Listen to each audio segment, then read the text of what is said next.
کسی کو بیماری ہے تو وہ اپنی روٹین کی لائف کو مینج کیسے کرے کہ اس کی یہ بیماری ختم ہو؟ کھانے کے 1 گھنٹے بعد تک لیٹنا نہیں چاہیے. کھانا کھاتے ہوئے باتیں نہیں کرنی چاہیے. بہت توجہ کھانے پہ ہونی چاہیے. خوب چبا چبا کے کھانا چاہیے. پیپرمنٹ جو ہے آپ کے ہاضمے میں مدد کرتا ہے. پپیتا چیزوں کو گلا دیتا ہے.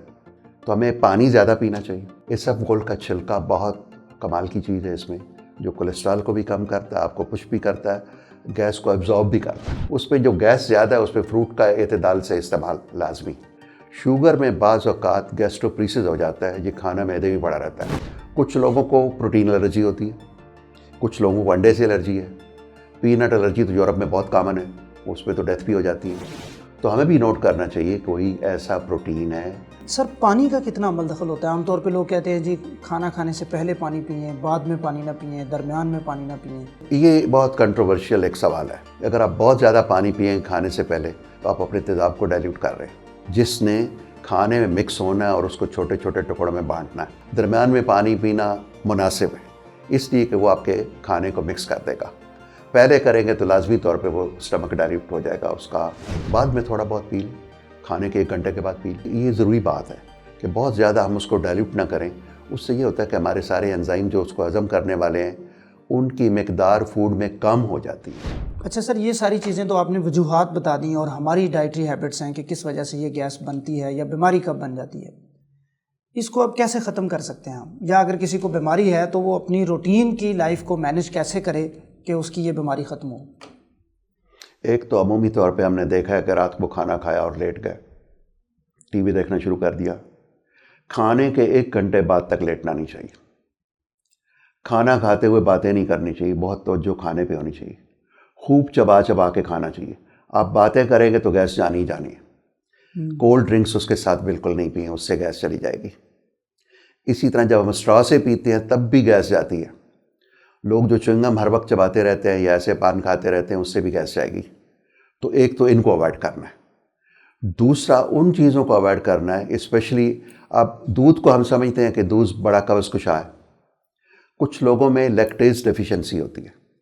لیکٹیز ڈیفیشنسی کا مطلب یہ ہوا کہ جو دودھ کو ہضم کرنے والا انزائم ہے وہ موجود نہیں ہے، اور انڈو پاک میں اس کی ڈیفیشنسی ہے، جس کی وجہ سے دودھ ہمیں قبض کشا لگتا ہے کیونکہ وہ ڈائریا کر دیتا ہے. اگر بالکل زیرو ہے تو وہ انٹالرنس ہو جائے گی، وہ بندہ دودھ پی ہی نہیں سکتا. کچھ میں وہ 20% کمی ہے، کچھ میں 50% ہے، کچھ میں 60% ہے. وہ تھوڑی اماؤنٹ میں دودھ لے لیں گے، زیادہ لیں گے تو وہ گیس بنائے گا. تو یہ جو لوگ کہتے ہیں دودھ گیس بناتا ہے تو اس میں حقیقت ہے کہ ان میں اگر لیکٹیز ڈیفیشنسی ہے. اب لیکٹیز ایز دوائی بھی اویلیبل ہے. پھر ایک تو یہ ہو گئی. دوسرا ساتھ وہ چیزیں نہ کھائیں جو گیس بناتی ہیں، مثلاً سیب ہو گیا، مثلاً پیاز ہو گیا. ٹھیک ہے. تو زیادہ فروٹ جو ہیں وہ بھی ساتھ ساتھ ہم کھائیں گے تو وہ گیس بنائیں گے. لیکن آہستہ آہستہ جب ان کو ہم تھوڑی تھوڑی کر کے بڑھاتے ہیں نا تو پھر وہ گیس فارمنگ جو ہے، جو جسم بھی ہے وہ انزائم بنانا شروع کر دیتا ہے جس سے ہاضمہ بہتر ہو جاتا ہے. یکدم آپ ایک دن جس نے کبھی سیب نہیں کھایا وہ کھائے گا تو اس کو گیس لازمی کرے گا. پھر آہستہ آہستہ اس کی ٹالرنس ڈیولپ ہو جاتی ہے، اور تھوڑی تھوڑی اماؤنٹ میں یہ چیزیں لینی چاہیے، بہت زیادہ نہیں لے جائے. گرما فار ایگزامپل بہت گیس بنائے گا کیونکہ یہ جا کے اندر فرمنٹ ہوتے ہیں اور یہ سارا کام کریں گے. تو یہ چیزیں ان میں اس کی مقدار کو کم کرنا چاہیے. اور یہ بھی نوٹ کرنا چاہیے کہ کون سا فروٹ یا کون سی چیز آپ کو زیادہ کرتی ہے، اس کی انٹالرنس ہے. کچھ لوگوں کو پروٹین الرجی ہوتی ہے، کچھ لوگوں کو انڈے سے الرجی ہے. پینٹ الرجی تو یورپ میں بہت کامن ہے، اس پہ تو ڈیتھ بھی ہو جاتی ہے. تو ہمیں بھی نوٹ کرنا چاہیے کوئی ایسا پروٹین ہے. کوئی انڈا ہے، ہمارے ایک دوست ہیں جن کو انڈے سے الرجی ہے، وہ بسکٹ بھی کھائے جس میں انڈا ہوتا ہے تو ان کا الرجی ہو جاتی ہے، ان کو پیٹ میں درد ہونا شروع ہو جاتا ہے. تو یہ بچوں میں بھی نوٹ کرنا چاہیے کہ کوئی ایسی چیزیں جو وہ کھائیں تو ان میں ایسا کوئی درد تو نہیں ہو رہا. پھر کچھ ایسی چیزیں جس کو کم کرتی ہیں. کم کیا کریں گی؟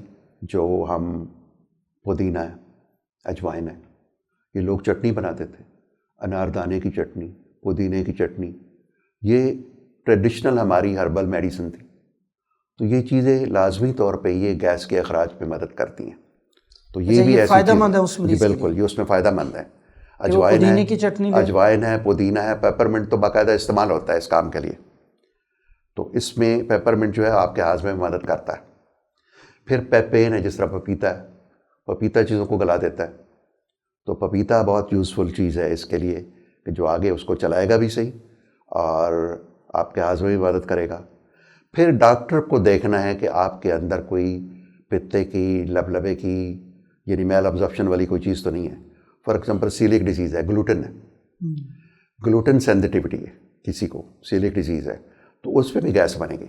کیونکہ جب بھی ہم گلوٹن والی چیز لیں گے, مطلب وہ گندم کھاتا ہے, جو کھاتا ہے, تو اس میں گیس بننی.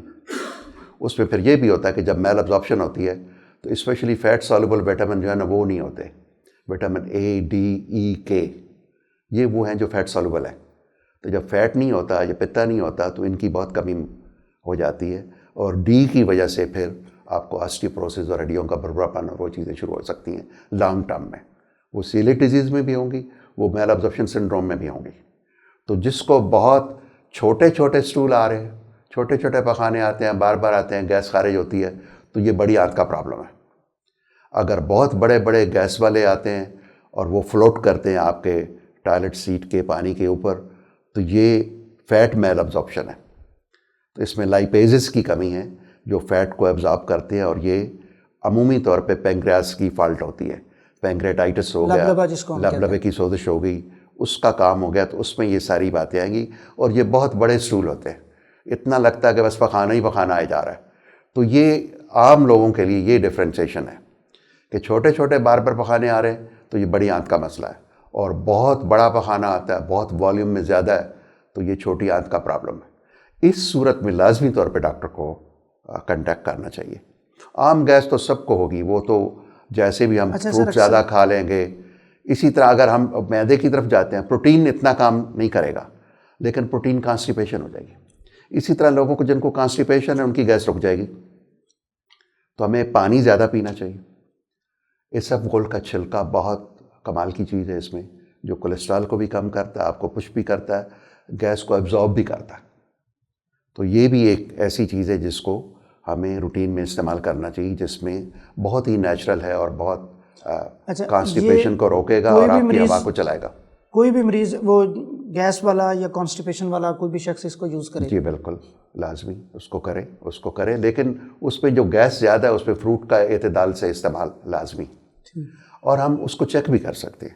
اگر ایک ہوتی ہے بیکٹیریل اوور گروتھ, وہ عام طور پہ ان لوگوں میں ہوتی ہے جن کے آپریشن ہوئے ہیں, انتری کاٹ دی, کو بلائنڈ لوپ بن گیا, معدے کی سرجری ہوئی, یا ایسے لوگ جن کو شوگر ہے, آٹونامک نیوروپیتھی ہے.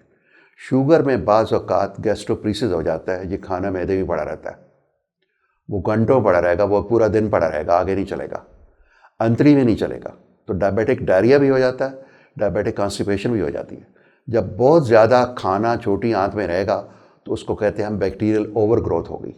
جب وہ اوور گروتھ ہوتی ہے, اسی لیے بہت سارے لوگ وہ سپروکسل لیتے ہیں, وہ فلیجل لیتے ہیں, وہ ٹھیک ہو جاتے ہیں. تو بیکٹیریل اوور گروتھ جہاں ہو رہی ہوتی ہے تو وہ 2-3 دن لیتے ہیں, وہ کہتے ہیں ہماری تو گیس ختم ہوگی. لیکن ان لوگوں کے لیے ان کو اسٹول ایگزامینیشن بھی ہونا چاہیے. ایک کیلپروٹیکٹن ہے ٹیسٹ جو آج کل بتا سکتا ہے کہ اس میں انفلیمیشن ہے, سوزش ہے کہ نہیں ہے. تو یہ بڑی ضروری باتیں ہیں, لیکن یہ معاملہ ڈاکٹر پہ چھوڑنا چاہیے. سر پانی کا کتنا عمل دخل ہوتا ہے؟ عام طور پہ لوگ کہتے ہیں جی کھانا کھانے سے پہلے پانی پئیں, بعد میں پانی نہ پئیں, درمیان میں پانی نہ پئیں. اس کا کوئی عمل دخل ہوتا ہے اس کے ساتھ؟ یہ بہت کنٹروورشیل ایک سوال ہے جس پہ آپ کہہ لیں کہ ڈاکٹروں میں بھی تھوڑے بہت اختلافات ہیں. لیکن اتنا میں بتا سکتا ہوں کہ اگر آپ بہت زیادہ پانی پئیں کھانے سے پہلے تو آپ اپنے تیزاب کو ڈائلیوٹ کر رہے ہیں, جس نے کھانے میں مکس ہونا ہے اور اس کو چھوٹے چھوٹے ٹکڑوں میں بانٹنا ہے. تو اس سے آپ کی پروٹین کی جو ایبزارپشن ہے اور مکسنگ ہے وہ نہیں ہو سکے گی. تو ایک تو یہ بہت ضروری بات ہے. اعتدال میں پانی پی سکتے. ایسے لوگ جن کو ڈرائنس ماؤتھ کی ہے یا جن کو ایسی سکا ڈیزیز ہے, سکا سنڈروم ہے, وہ تو پانی ساتھ لے لیں, لیکن پانی کو اتنی اماؤنٹ میں ہی لینا چاہیے جتنی آپ کو پیاس ہے. بالکل بہت زیادہ پانی پینا, درمیان میں پانی پینا مناسب ہے, اس لیے کہ وہ آپ کے کھانے کو مکس کر دے گا. پہلے کریں گے تو لازمی طور پہ وہ اسٹمک ڈائلیوٹ ہو جائے گا, اس کا جو تیزاب ہے وہ ڈائلیوٹ ہو جائے گا. بعد میں تھوڑا بہت پی لیں, کھانے کے 1 گھنٹے کے بعد پی لیں. تو یہ ضروری بات ہے کہ بہت زیادہ ہم اس کو ڈائلیوٹ نہ کریں. اس سے یہ ہوتا ہے کہ ہمارے سارے انزائم جو اس کو ہضم کرنے والے ہیں ان کی مقدار فوڈ میں کم ہو جاتی ہے بہت زیادہ پانی سے. تو وہ, اور جس طرح ہم پانی کٹا کٹ پیتے ہیں اس میں گیس بھی چلی جائے گی, زیادہ ایسے، اسی لیے تو کہتے ہیں نا پانی کو 3 وقفوں میں پینا چاہیے، حدیث مبارک بھی ہے کہ پانی کو ٹھہر ٹھہر کے پئیں، اور 1 گلاس پانی پینا ہے تو اس کو 3 وقفوں میں پئیں۔ اس میں بھی حکمت یہی ہے کہ وہ یکدم جو ہم پیتے ہیں تو ہم گیس کو بھی اندر لے جا رہے ہوتے ہیں۔